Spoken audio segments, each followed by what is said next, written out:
जिनके जहनों में फिल्मी डायलॉग घर कर जाते हैं, उनकी नजर में संविधान के पन्नों की अहमियत नहीं रह जाती है। दोस्तों नमस्कार, मैं हूं अनुरंजन और आप देख रहे हैं धनबाद न्यूज टेलीविजन। नहीं, मैं राजा नहीं हूं, राजा बनना भी नहीं चाहता हूं।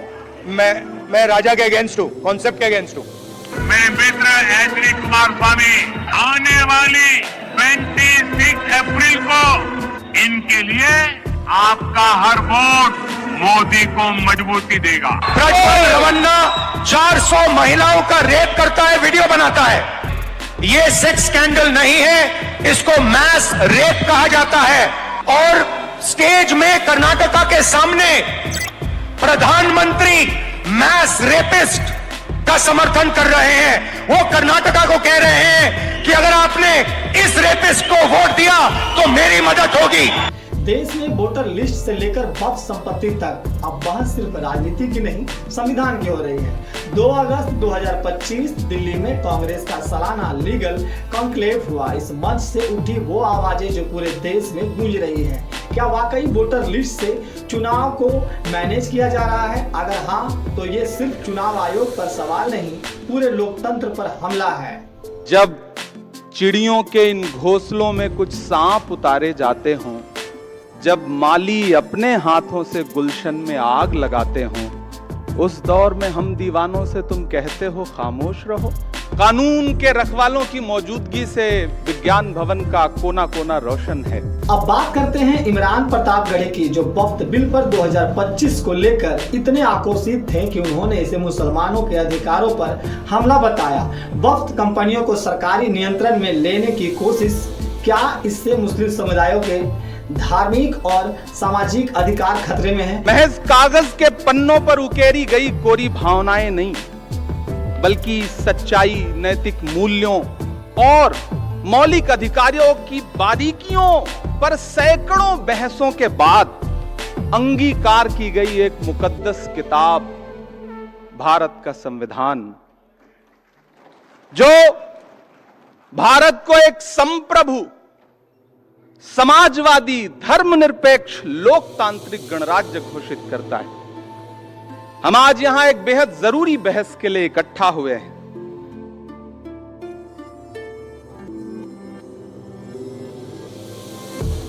किसी भी लोकतांत्रिक व्यवस्था में अगर हाकिम के दिमाग में यह बात घर कर जाए कि मेरा आदेश ही है मेरा शासन, तो फिर यहां से शुरू होती है बुनियादी परेशानी। जिनके जहनों में फिल्मी डायलॉग घर कर जाते हैं, उनकी नजर में संविधान के पन्नों की अहमियत नहीं रह जाती है। साथियों, याद करिए, संविधान निर्माता डॉक्टर बाबा साहब अंबेडकर जी कहते थे कि आर्टिकल 25 संविधान की आत्मा है। हर नागरिक को धर्म को स्वतंत्र रूप से मानने की और उसके प्रचार प्रसार की आजादी है। लेकिन मौजूदा सरकारें संविधान की रूह के साथ छेड़छाड़ कर रही हैं। धर्मांतरण विरोधी कानून हो, लव जिहाद का कानून हो, सीए का कानून हो, वक्फ कमिटमेंट एक्ट हो या फिर बुलडोजर का एक्शन हो, यह सिर्फ संविधान की रूह के साथ छेड़छाड़ नहीं, बल्कि डॉक्टर बाबा साहब अंबेडकर की आत्मा के साथ भी नाइंसाफी है। मेरी आंखों के सामने देश के कोने कोने से आए हुए वकील साथी बैठे हैं। जिस सरकार में बैठे हुए लोगों को संविधान में निहित सेकुलरिज्म और सोशलिज्म जैसा शब्द नासूर लगता हो, और सिर्फ लगता ना हो बल्कि इसको पब्लिकली कहने की हिम्मत भी जुटा ले रहे हो, तब फिर समझ लीजिए कि खतरे बहुत बड़े हैं। साथियों, जब कानून लोगों को डराने का और उनकी आवाजों को कुचलने का हथियार बन जाए और उसमें आपकी पहचान और आपका नाम और आपका धर्म निर्णायक भूमिका निभाने लग जाए, तो समझ लीजिए कि हुकूमतों की मंशा क्या है। मैं अपना उदाहरण दूंगा, कहीं दूर नहीं जाऊंगा और मैं विषय पे बोलूंगा। मुझे गर्व है कि मैं आजादी की दूसरी लड़ाई में राहुल गांधी का सिपाही हूं। मैं उनके साथ चला हूं 4000 किलोमीटर कन्याकुमारी से कश्मीर तक कंधे से कंधा मिलाकर। लोग मुझसे कहते थे इमरान साहब आप नेता बाद में हैं, शायर पहले हैं, राहुल जी पैदल चल रहे हैं, शहजादा पैदल चल रहा है। मैंने कहा शहजादे ऐसे नहीं होते हैं, एक टी शर्ट, एक ट्राउजर, एक जूता पहन के 4000 किलोमीटर लाखों लोगों को गले लगाने वाला शहजादा नहीं होता। हाकिम तो वो होता है जो 10 लाख का सूट पहनता है और 8,500 करोड़ के जहाज में घूमता है। मैं उनका सिपाही हूं। मैं देश की उस संस्था का सदस्य भी हूं जहां कानून बनने बिगड़ने की प्रक्रिया होती है। मैं पिछले दिनों एक सामूहिक शादी में गुजरात गया था, जामनगर। बड़ा अच्छा कार्यक्रम, 51 जोड़ों की सामूहिक शादी। सारे दलों के नेता उस मंच पे मौजूद थे। मैं बच्चों को दुआएं देकर के वापस लौट आया। 4 दिन बाद मेरे साथियों ने उस प्रोग्राम का एक विजुअल था, बरसते हुए फूल थे, बड़ा खूबसूरत सा। उसमें एक कविता लगा करके सोशल मीडिया पे पोस्ट कर दी, मेरे अपने सोशल प्लेटफॉर्म। आपको जान के हैरत होगी कि इतनी संगीन धाराओं में मेरे खिलाफ जामनगर की पुलिस ने मुकदमे दर्ज किए कि मुझे लगा कि मैं तो कोई बहुत बड़ा अपराधी हूं। हमने हाईकोर्ट का दरवाजा खटखटाया। 55 मिनट बहस सुनने के बाद हाईकोर्ट अहमदाबाद के माननीय न्यायमूर्ति जी ने कहा कि इसमें तो सिंहासन के खिलाफ कुछ कहा गया है, इसलिए पिटीशन खारिज। हमें माननीय सुप्रीम कोर्ट की चौखट पे आना पड़ा और धन्यवाद कि इमरान प्रताप गढ़ी बनाम गुजरात सरकार के केस में माननीय उच्चतम न्यायालय ने जो फैसला दिया है वो एक नजीर बनेगा। मैं माननीय उच्चतम न्यायालय का आभार प्रकट करता हूं। साथियों, माननीय उच्चतम न्यायालय ने एसआर बम्बई भारत बनाम भारत सरकार के आदेश में भी ये कहा था कि धर्मनिरपेक्षता संविधान की मूल संरचना में निहित है, उसे बदला नहीं जा सकता। अब जब पुलिस थाने टॉर्चर चैंबर में बदल चुके हों, मैं बहुत जरूरी बात कह रहा हूं, अब जब पुलिस थाने टॉर्चर चैंबर में बदल चुके हों, जब पुलिस मशीनरी अपने आकाओं के लिए पर्सनल आर्मी की तरह व्यवहार कर रही हो, जब पुलिस एनकाउंटर मेडल हासिल करने का जरिया बन चुका हो, जब राज्य सरकारें लोगों के आशियाने उजाड़ करके अपना वोट एकजुट करने के प्रयासों में लगी हों, जब जालिम बुलडोजर किसी के लिए शौर्य का प्रतीक बन चुका हो, तब यह बहस और जरूरी हो जाती है कि देश धर्म से चलेगा या संविधान से चलेगा। साथियों, मैं अंत में आपसे बस इतना कहना चाहता हूं, कोई लंबी तकरीर नहीं, कि मौजूदा हाकिम के काम करने का तरीका बड़ा अलग है। पहले वो अपने कारिंदों के जरिए दुष्प्रचार करवाते हैं, फिर खुद बाहर निकल करके उन्हीं चीजों पर उनकी विशेषताओं का बखान करते हैं। आप कैसे भूल सकते हैं कि दशकों से देश की संसद की महत्ता को कोसने वाली पार्टी के प्रधानमंत्री बनकर 2014 में जब नरेंद्र मोदी जी देश की संसद में पहुंचे थे तो सबसे पहले उन्होंने देश की संसद की सीढ़ियों पे मत्था टेका था। याद है आप सबको वो मंजर? और उस मत्था टेकने का अंजाम क्या हुआ कि महज 10 साल के अंदर उन्हीं सीढ़ियों से बनी हुई संसद को बदल दिया उन्होंने। पुरानी संसद बदल के नई संसद कर दी। इस बार उन्होंने संविधान को मत्था टेका है, तो खतरा बढ़ गया है। सतर्क रहिए, जागरूक रहिए, संविधान को बचाइए और सिर्फ बचाइए ही नहीं, हाकिम की चालाकियों को बेनकाब भी करते रहिए। कातिल ने किस सफाई से धोई है आस्तीन, कातिल ने किस सफाई से धोई है आस्तीन, उसको खबर नहीं कि लहू बोलता भी है। बहुत शुक्रिया। एक बार पुनः अभिषेक मनु सिंघवी जी को एक शानदार कार्यक्रम के लिए बधाई और पूरे देश के कोने कोने से आए हुए न्याय के रखवालों को बहुत आभार, बहुत दुआएं, बहुत मुबारकबाद। शुक्रिया। तेलंगाना के मुख्यमंत्री रेवंत रेड्डी ने भी बागी विधायकों के मुद्दे को उठाया। उन्होंने पूछा, जब विधायक अपनी पार्टी छोड़कर सरकार पलट देते हैं तो संविधान चुप क्यों रहता है? मुद्दा दिया गया है आज का, जो सबको दिया गया है, धर्म और संविधान। आपको याद होगा प्रियंका गांधी जी का भाषण, पहलगाम में जो शहीद हुए उन्हें जब प्रियंका जी श्रद्धांजलि दे रही थी और पहलगाम आतंकी घटना पर, आतंकी हमले पर बोल रही थी, तो उन्होंने कहा मुझे वहां शहीद हुए भारतीयों को श्रद्धांजलि देनी है। जैसे ही प्रियंका जी ने भारतीय शब्द का इस्तेमाल किया, दूसरी तरफ से भाजपा के सांसदों ने हिंदू हिंदू हिंदू चिल्लाना शुरू कर दिया। यह धर्म और संविधान की बात हो रही है। प्रमोद तिवारी जी ने अभी पढ़ा हम भारत के नागरिक, हम भारत के लोग, हम हिंदू, हम मुस्लिम, हम सिख, हम ईसाई, हम बौद्ध, हम जैन नहीं कहता हमारा संविधान। हमारा संविधान हमारे राज्य से हमारी पहचान नहीं बनाता, हम भारतीय कहता है हमारा संविधान। और वो संविधान आज इस कमरे में बैठे हुए हम सब महसूस करते हैं वो खतरे में है। वो कहते हैं हमारा धर्म खतरे में है। जो कहते हैं हमारा धर्म खतरे में है, उनकी विचारधारा और उनकी राजनीति खतरे में है, वो उसे बचाने के लिए लड़ रहे हैं। और अगर हम कहते हैं हमारा संविधान खतरे में है, तो हमारा यह मानना होता है कि उस संविधान में मिले 140 करोड़ लोगों के हक और अधिकार, समानता खतरे में आती है। आज हम भाग्यशाली हैं कि हमारे पास एक ऐसा नेता है जो निडर है, एक ऐसा नेता है जो न्याय के लिए लड़ रहा है, और वो नेता का नाम लोकसभा में नेता विपक्ष श्री राहुल गांधी है, जो संविधान की किताब हाथ में लेकर उस संविधान में मिले हक और अधिकारों के लिए बात कर रहे हैं, जातिगत जनगणना की बात करते हैं। कहां है धर्म बीच में आ रहा है? संविधान के एक नहीं अनेकों उदाहरण आज हमारे पास हैं। बिल्किस बानो का मामला, गुजरात में लंबी लड़ाई बिल्किस बानो लड़ी, 11 सामूहिक बलात्कारियों के खिलाफ लड़ी। क्या हुआ? होनी तो फांसी चाहिए थी दोषियों को, लेकिन होती है उम्र कैद की सजा। लेकिन उसके बाद क्या होता है? संविधान ताक पर रख दिया जाता है, कानून ताक पे रख दिए जाते हैं, और 11 के 11 बलात्कारियों को रिहा करके उनके गले में हार डाले जाते हैं और तमाशा बनाया जाता है कानून का। लेकिन सलाम करती हूं काले कोट में आए सारे वकीलों को, सलाम करते हैं उच्चतम न्यायालय को, उन जजों को जिन्होंने झुकना नहीं स्वीकारा और फैसले को पलटते हुए वापस बिल्किस बानो के 11 बलात्कारियों को जो है अंदर ठूसने का काम किया। विनेश फोगाट की बात करती हूं, संविधान, कानून, सुरक्षा, न्याय।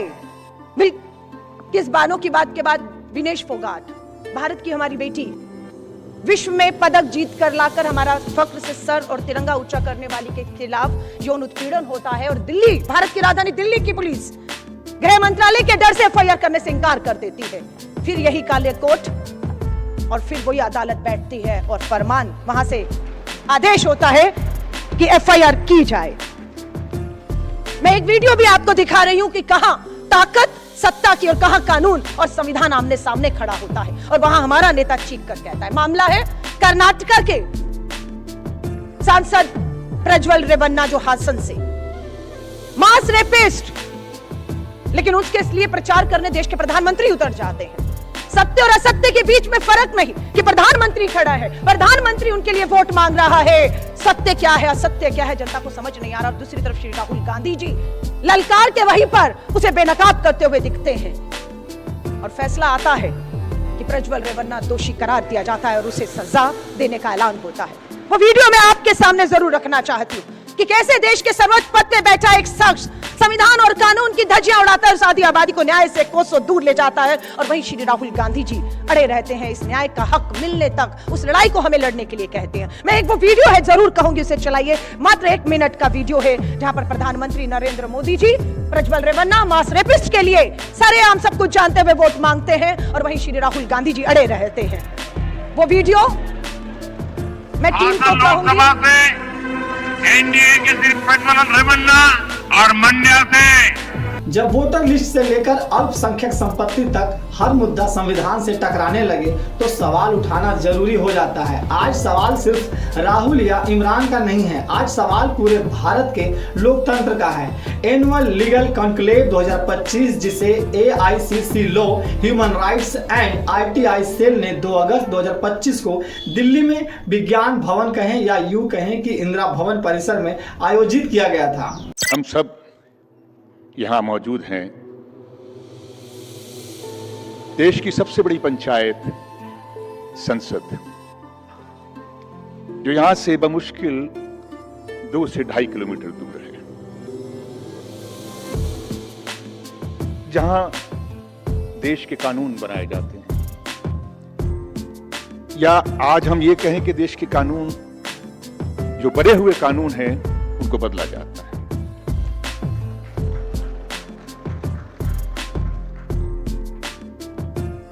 आज की ये चर्चा अभिषेक जी और लीगल टीम को बधाई है इस बात की कि आपने ऐसे वक्त में की है जिसकी जरूरत थी, इसलिए यह चर्चा और भी प्रासंगिक बन जाती है। साथियों, संविधान बनाने वाले, संविधान को आकार देने वाले लोग कुछ सामान्य नहीं थे। कुछ के चेहरे नजर आते हैं और कुछ का नाम सुनते ही सम्मान के साथ में गर्दन झुक जाती है। वो तपे हुए विद्वान थे जिन्होंने संघर्षों से सीखा था। मैं लीगल जबान में ना जाकर, सच्चाई ये कि उन्होंने अपनी जवानी को जेलों की शिक्षों में निकाला। इस देश को आजाद करने के लिए देश के लोगों में घूम घूम कर उनको समझा और सत्ता की ज्यादतियों को भी समझा। उन लोगों ने इस लोकतंत्र को बनाया, संविधान रचा और उसके बाद ये तय किया कि ये तभी फले फूलेगा कि इसकी शक्तियों को केंद्रित नहीं बल्कि विकेंद्रित किया जाए। और यही संघवाद की नींव भी है। एक ऐसी व्यवस्था जिसमें केंद्र और शासन दोनों मिलकर काम करें और इस देश के लोगों को मजबूत करें, देश की समस्याओं को लेकर उनके साथ खड़े हों, उनके लिए लाभ और हित की बात सोचें। लेकिन आज ये सब नहीं है। बार बार राहुल गांधी जी ने इस कहा कि न्याय, सम्मान और समृद्धि का पहला जरिया है एक पारदर्शिता। और शायद सबसे पहले 2014 के बाद इसकी प्रक्रिया शुरू की गई और इस पारदर्शिता को खत्म करने की कोशिश की गई। लोकतंत्र चलता किन चीजों से है? लोकतंत्र की पहली शर्त है कि पावर, शक्ति, वो किसी एक जगह केंद्रित ना हो जाए। परंतु आज देश की सत्ता के शीर्ष पर बैठे हुए लोग देश की सत्ता पर बैठकर ये सोच नहीं रहे बल्कि ये अपने आप को साबित कर रहे हैं। वो शक्तिपुंज बनना चाहते हैं और उसी की जद्दोजहद में लगे हैं। लेकिन सिद्धांत तो अधिक होता है। अगर शक्ति केंद्रित होगी तो सत्ता के काम आएगी और शक्ति अगर विकेंद्रित होगी तो जनता के काम आएगी।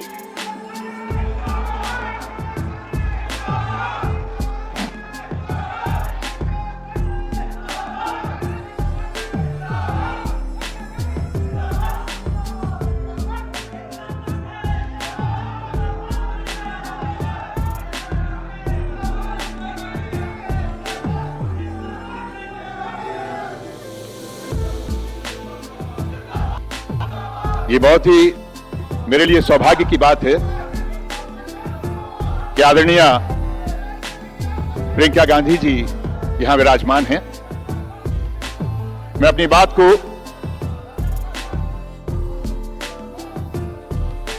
दोबारा से पकड़ते हुए कहूंगा कि संविधान रचयिताओं ने इस लोकतंत्र को चलाने के लिए 3 स्तंभ बनाए: विधायिका, देखिए ऐसे नहीं, कार्यपालिका एक पूरा और न्यायपालिका। संयम बरतिए। क्या कभी हमारे संविधान को आकार देने वाले निर्माताओं ने ये सोचा होगा कि एक दिन कोशिश की जाएगी कि ये सारी शक्तियां एक व्यक्ति में समा जाएं? लेकिन वही हो रहा है। व्यक्ति और उसकी सीमित मंडली कानून बना रही है और कानूनों को बनाने के बाद लागू करवा रही है और लागू करवाने के बाद उस पर अपना न्याय का फैसला भी सुनवा रही है।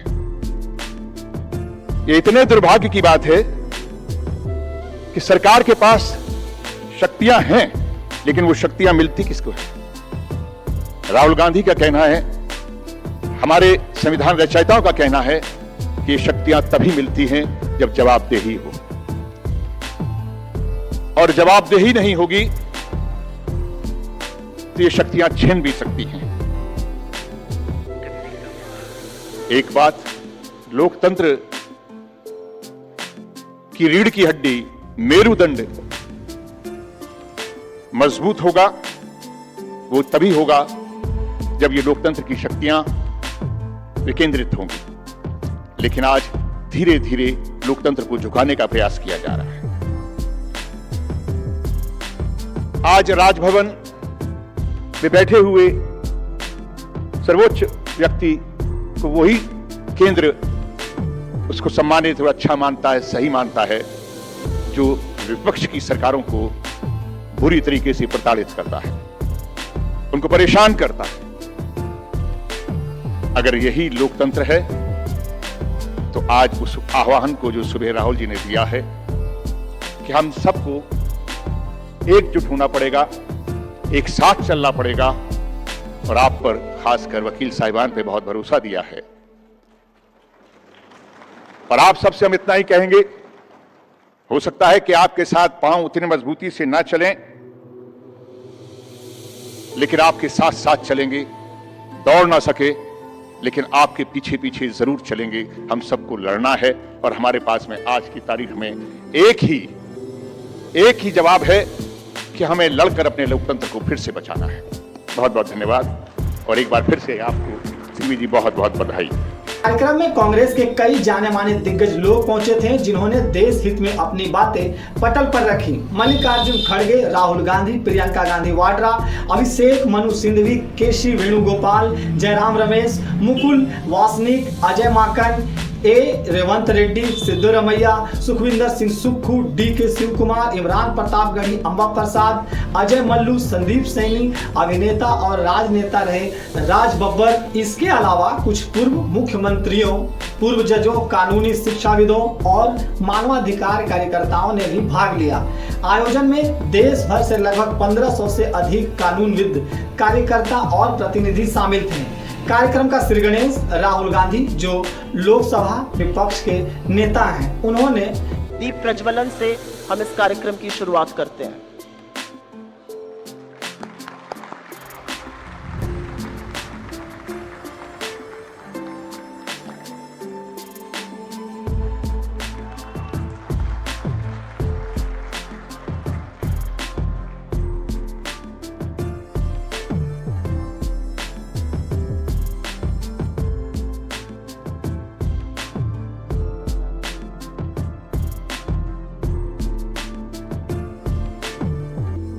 उन्होंने इसका उद्घाटन कांग्रेस अध्यक्ष मल्लिकार्जुन खड़गे से दीप प्रज्वलित कर कार्यक्रम की शुरुआत की और भाषण देते हुए राहुल गांधी निर्वाचन आयोग पर मतदाता सूची में हेरफेर को आरोप लगाते हुए कहा कि कांग्रेस के पास इसके एविडेंस है।